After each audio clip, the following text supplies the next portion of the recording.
As Sunnah trust, সুন্নাতে উদ্ভাসিত জীবনের জন্য।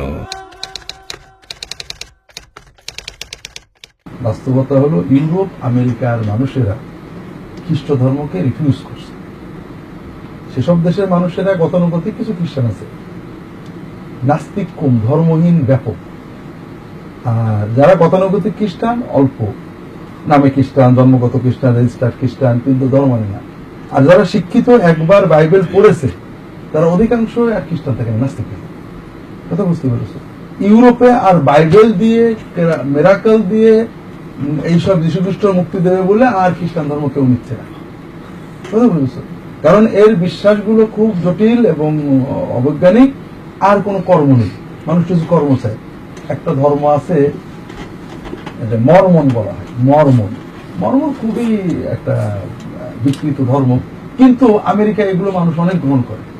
কারণ মর্মনদের আমল আছে, সকালে সন্ধ্যায় অজিফা আমল বিভিন্ন।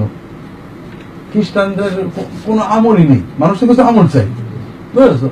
যে কারণে ইউরোপে, আমেরিকার সভ্য দেশগুলোতে খ্রিস্ট ধর্মের প্রচার স্তব্ধ হয়ে গেছে। নতুন আর কেউ খ্রিস্টান আসছে না, নাস্তিক হচ্ছে, বাড়ছে। এখন খ্রিস্ট ধর্মের মূল বিশ্বাস হলো তোমার জন্য যিশু জীবন দিয়ে গেছে, তুমি বিশ্বাস করো, আর উনি মানুষ মরা মানুষ চিন্তা করে ধ্যান করেছে।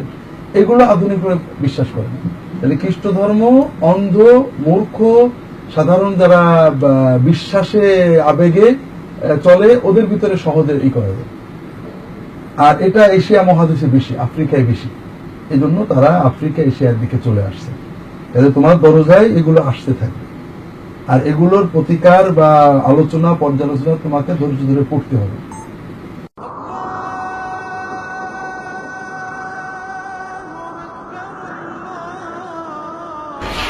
আস-সুন্নাহ ট্রাস্ট, সুন্নাতে উদ্ভাসিত জীবনের জন্য।